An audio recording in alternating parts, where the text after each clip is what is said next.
Hello, everyone. A very good morning to all of you.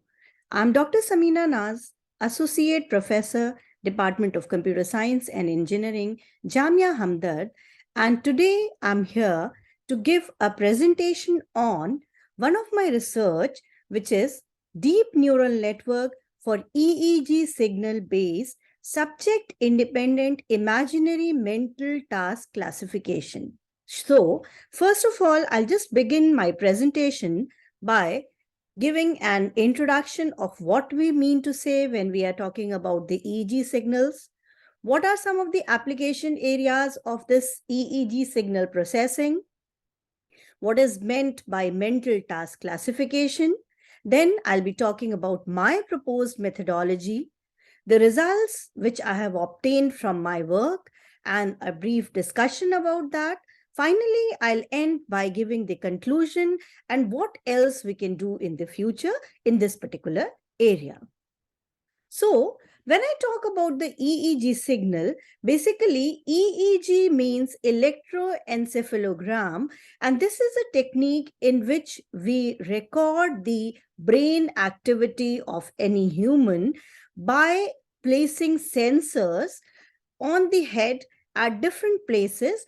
And this is a painless test where we are recording the electrical signals which are produced by the brain. Now, the signals which we obtain from this particular method, that has got various applications, and these applications basically fall under the brain-computer interface. That is, the computer has been interfaced with the human brain. We are collecting the various signals from the human brain, and that is being used, that is being processed in order to carry out various types of applications. So some of the applications that we have for it is, one of them is robotics. Now, what we mean when we are saying that using robotics as one of the BCI applications, one example I can give you here is that, suppose there is a person who has been who met an accident, and due to that accident, maybe his hand is not working. He has lost sensation in his hand.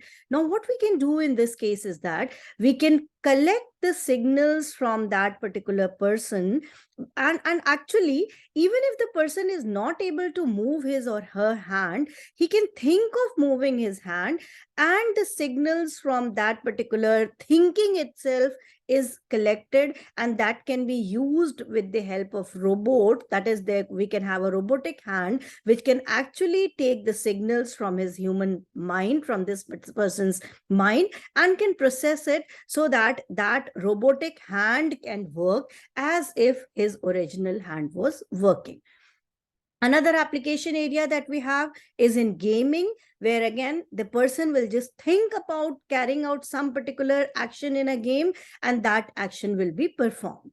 The third application area that I have listed here is motor imagery, which is again actually nothing but what I talked about previously in the previous two applications, that is in the robotics and the gaming, where what I'm saying is the person is not doing any job, but just by imagining, when the person is imagining doing any job, that at that particular point of time itself, we are actually collecting the signals, and we are actually trying to build a model which can actually be used for performing that activity just by thinking about it.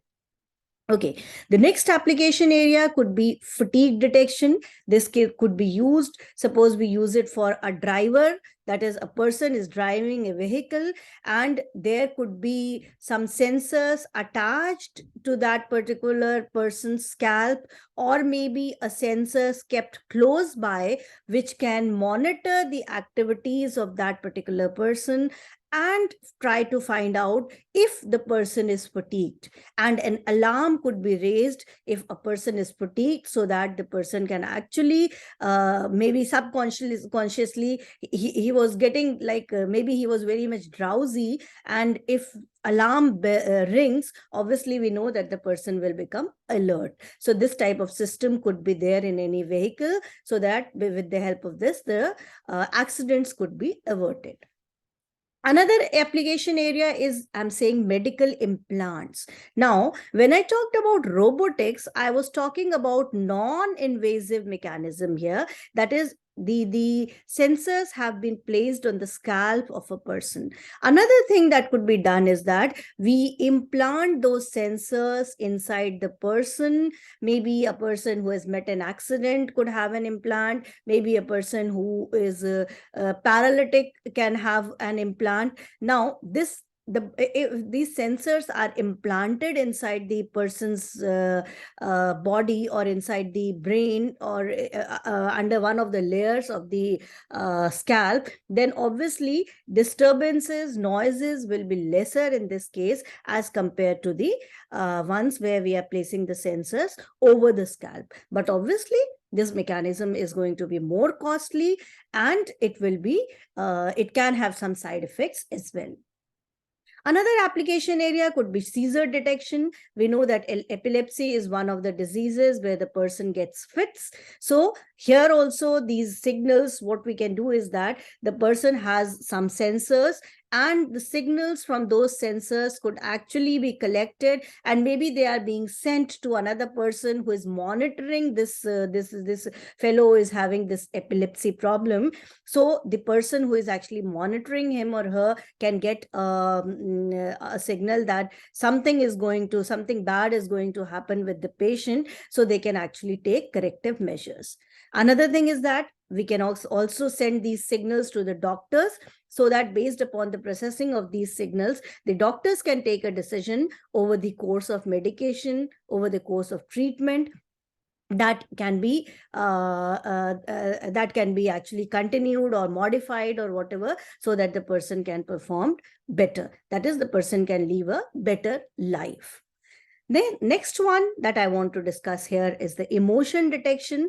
That is, when a person is happy, when a person is sad, when angry, all these emotions, they can also be detected by studying the EEG signals from the human mind. Now, out of these, what I am going to concentrate is that of the imagination. I'm going to talk about imagination. That is, a person is not actually carrying out that particular task, but he is just imagining that he'll be doing the task, and with the help of the signals being generated, the EEG signals which are being captured, will be able to assess, will be forming a model for that. Now, I'm saying that we are collecting the EEG signals from the human, from the person. Now, what we have is that is, I'm going to talk about the mental task classification here.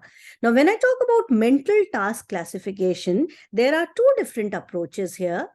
The first one is subject dependent. That is, what we are doing in the subject dependent mental task classification is that we are taking the EEG signals from one person, and we are trying to develop a model, and that model will be used for that particular person only later on. So we call it as subject dependent, because model training is carried out for the specific subject, and it will be used for that particular subject only.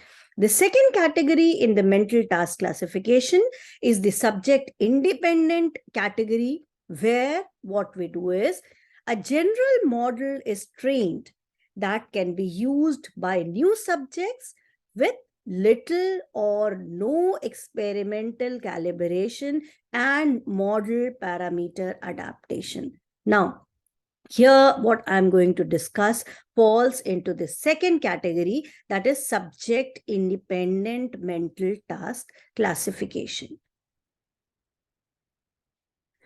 So the proposed methodology, I come to the proposed methodology.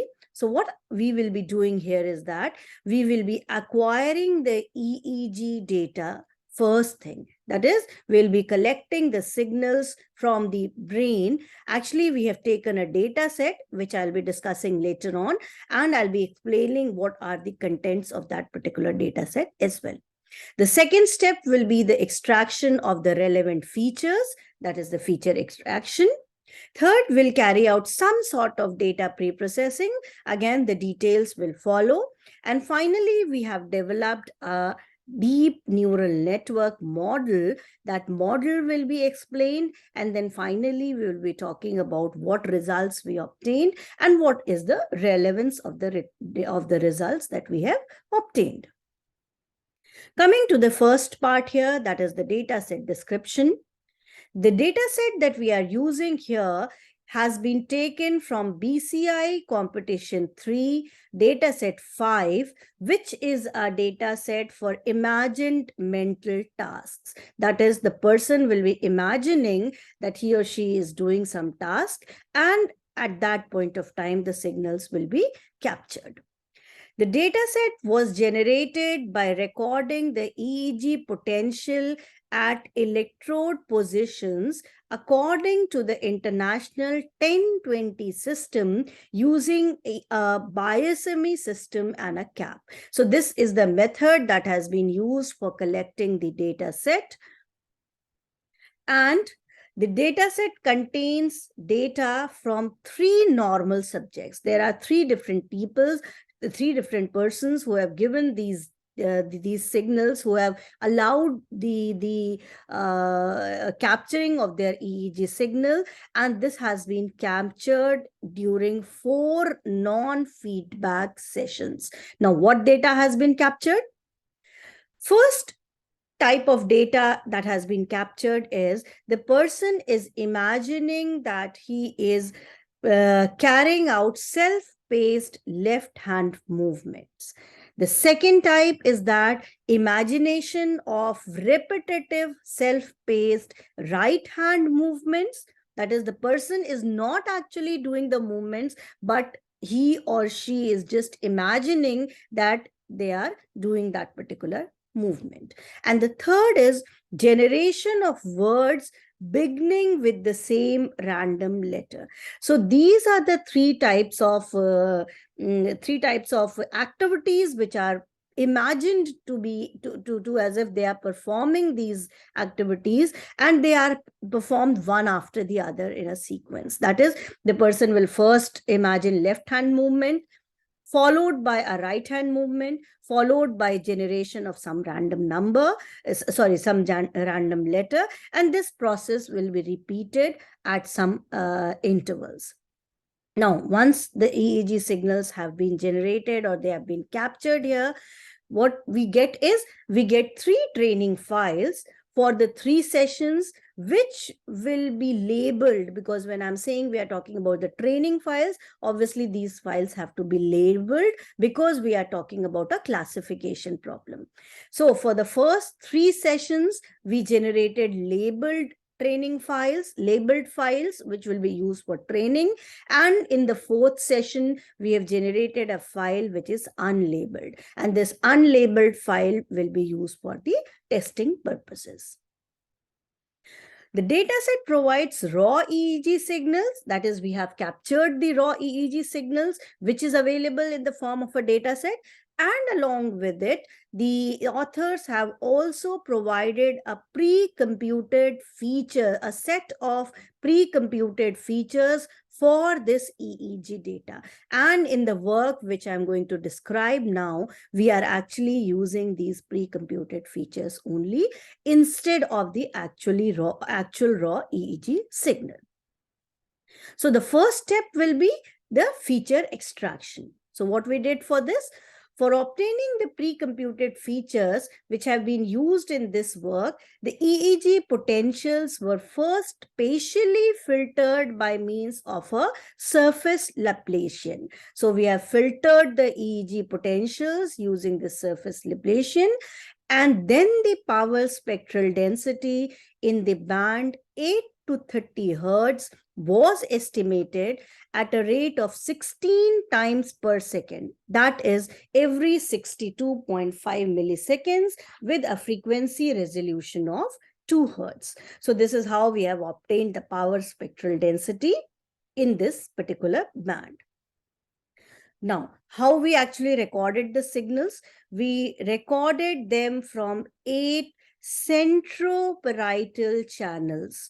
As if you saw the first slide where I talked about the methodology, I have shown that there are different portions of the brain from where the signals can be captured. Now, the data set which has been used, which is being used in this particular work, there the region of the brain from where the signals are captured is one of them is the central and the other one is the parietal. So we are saying that we have recorded 8 centroparietal signals from 8 centroparietal channels, which are C3, CZ, C4, C1, C2, and then P3, PZ, and P4. So these are the specific locations from where we are capturing the signals. Therefore, the EEG data obtained has 96 dimensions because we are using 8 channels and there are 12 different frequency components. So there are 96 different dimensions of the data that we have obtained here. These 96 dimensions, they are the features which have been extracted, and the 97th component of the training file indicates the output class label. The training file, it will be having a target. So that target component is the 97th component of the file that we are having. The pre-computed feature file contains a PSD sample per row. So we have collected, as we told, there were 3 different files that were generated. So 3 files have been generated in the 3 sessions for the training data set for subject 1, subject 2, as well as for the subject 3. And similarly, data set has been generated for the testing, which is being generated as the 4th recording session, which will not be having a target variable in that.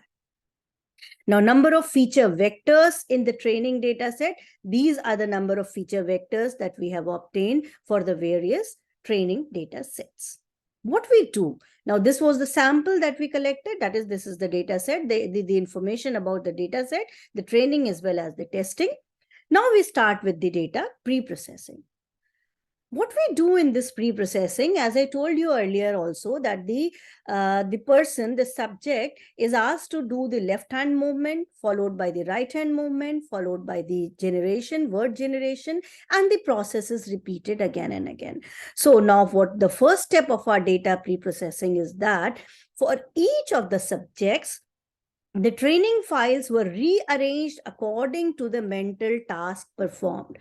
First, the person did the left-hand movement, followed by the right-hand movement, followed by the word generation, again followed by the left-hand movement, and so on. This process was repeated. So the first step, that is, you will have a sequence of signals for one thing, followed by the next activity, followed by the third activity. What we do in the first step of this data pre-processing is that we rearrange these files according to the mental task performed. So all the signals, all the activities for left-hand movement, they will be brought together. For the right-hand movement, they'll be brought together. And similarly, for the third one, they will again be brought together. This is the first step. Second step, the average power of an EEG signal in the given frequency range was computed for each subject in the 3 training files. Since the records are arranged according to the task performed, so the averaging was done for a similar task. Thus, we obtained 3 average files, 1 for each of the subjects. The next step is that then the mean of the averaged PSD values, that is the power spectral density values, in a pair of 2 subjects was computed. This is again one additional aspect, an additional thing that we are doing here. I'll show this particular thing with the help of a diagram also later on. That is, we have generated 3 files. Now what we do is that we will be carrying out this particular the experiments here in 3 different phases. So in 3 different iterations. So in the first iteration, what we are doing is that we are finding out the average PSD for subject 1 and subject 2, and we are using that for the training purposes. And for the testing, we'll be using the data for the third subject. Similarly, in the next iteration, we'll be combining the signals from the second subject and the third subject, and we'll be using the data from the first subject as the testing, and so on. So this is one important work which we have carried out here. That is, we are averaging the PSD from two subjects and using them for training, and the third subject's value is used for the testing. Fine.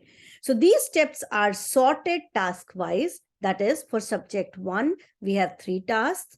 For each task, the trial is performed and activity is observed and recorded, and similarly for subject 2 and so on. However, we use the task-wise average. That is, the task-wise averaging means that the right-hand movement of subject 1 and the right-hand movement of subject 2 were considered and averaged. Similarly, the left-hand movement for subject 1 and the left-hand movement for subject 2 will be averaged, and so on. So this is how we have actually proceeded in our work. And as I said, the leftover file, that is, if I am finding out the average for subject 1 and subject 2 for the training, then I'll be using the third one which is left out, that is the subject 3 for the testing, and so on. So I already explained this as well. The same thing has been depicted here in the form of a pictorial representation. That is, in the first iteration, for the training phase, we are doing the average of subject 1 and subject 2, and the subject 3's values are used for testing. In the second iteration, subject 1 and subject 3, we take the average of these two, and subject 2 is used for testing, and similarly in the same thing follows in the iteration 3 as well. This is the complete diagram of whatever I have explained in the previous slides. So I'll just explain the same things here once again. So this is the recording for the subject 1. That is the left-hand movement, the right-hand movement, and the word generation activity, the imagination of all 3 of them. Similarly for subject 2, and the same thing is being done for subject 3 as well. Then what you do, you'll be arranging them according to the type of the activity. So all the data values for right-hand movement have been grouped together. All of them for the left-hand movement have been grouped together. And similarly for the word generation, they have been grouped together. Then when we take the average, the one which has been depicted here, when we are finding out the average, then we do the average of the right-hand movement of subject 1 and the right-hand movement of subject 2. So this will be used for the training here. So you get the average of right-hand movements, average of left-hand movements, and the average of word generation for all 3 of them. And the subject 3 is being used for the testing phase. So finally, you will be able to train your model, which will be able to predict that what particular task is being carried out when a new value is provided. And we have actually carried out this. We have actually developed the model. We have fine-tuned the model, and then we have checked that what is the accuracy improvement in the proposed work here. The proposed work basically focuses on the concept of averaging the values for the subjects as explained earlier. Now, for the implementation part, we have used Keras over TensorFlow framework in this particular work, and the loss function based on cross entropy and Adam optimizer are used along with the stochastic gradient descent. The reason behind using Adam optimizer is that it assures that the parameter learning rate is well maintained. This significantly boosts the performance on issues with sparse gradients. So even if you are having some variations in the signals that you have obtained, you'll be able to get a good result. The learning rates for each parameter are updated depending on the mean of the current gradients magnitudes for the weight, allowing the system to perform well with live and non-stationary data such as the EEG signal which we have used here. So this is the description of the model. So what we did was we used the ReLU activation function. We have used a dropout rate of 0.5 and the training EPOs and batch sizes of 64 and 10 respectively. Then we tried to see that how the model is performing for different number of hidden layers and different number of neurons in these hidden layers. And we have tried to see that what is the accuracy that we are able to obtain. And what we found was that our model performed the best when 5 number of hidden layers were used, each of these hidden layers having 12, 24, 12, 24, and 12 number of neurons. And we obtained the accuracy of 80.7% here. We have also used the weight regularization for reduction of overfitting of the DNA network. So we have used the L1 as well as L2 weight regularization here. Now, we have actually performed the test for individual subjects, and then we have again tried to perform the same experiments after averaging, the concept of averaging, which I explained earlier. So we can see that when we used subject 1 as test, the accuracy obtained was only 39%. Subject 2, it was 34%. And for subject 3, it was 33%. And when we averaged, you can see that there is a drastic improvement in the accuracy which have been obtained. And you can see that when subject 1 was used for testing, this means that the average of subject 2 and subject 3 was used for the training. So here we have obtained 85.9, in fact, close to 86%. When subject 2 was used for the testing, this means that in this case, subject 1 and subject 3, average of subject 1 and subject 3 was used for the training. And here we have obtained 67% accuracy. And for the third case, you can see that the accuracy is 79.8%. So there is a drastic improvement in the accuracy of the models that have been developed when we use the concept of averaging. And this is the main work, this is the focus of the work that we have carried out here.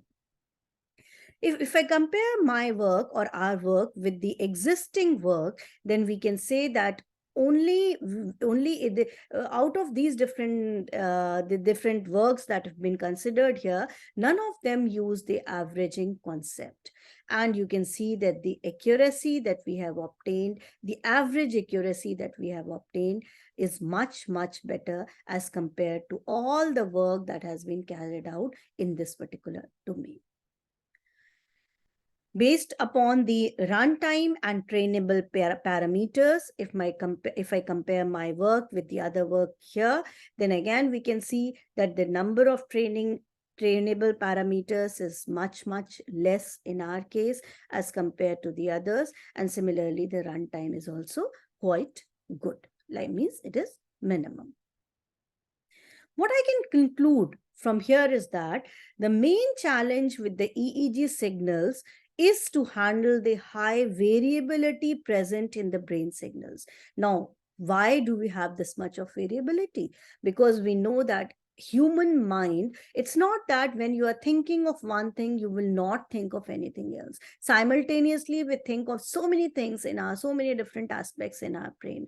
So because you are just measuring the signals which are being generated due to the thought of an activity, obviously, if you think of something else also at the same time, we are bound to have some noise in our data which is being collected. The reason for the high variability is the involvement of the brain in other background tasks, as I said. The proposed model is subject independent, and therefore test subject data are not included in the training data set for the model. We have averaged the PSD from the signals of all but one subject in the training phase. Once a deep learning model was trained, the PSD of the test subject was averaged with the training data. This reduces the high variability of EEG signals across diverse subjects.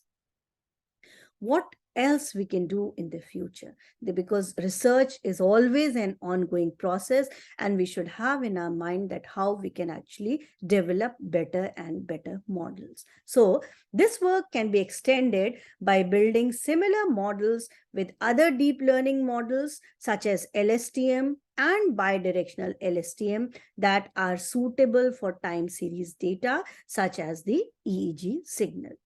We can further dive into the depths to explore other deep learning methods, and a few experiments can be performed to improve the accuracy. For example, the factors that can influence the EEG signal data, possibly any noise or any disturbance caused by the cognitive aspects and hidden imbalanced state of an individual, would be of great interest. So I hope many of you must have got some good research ideas from the discussion here, and I wish best of luck to all of you. Thank you.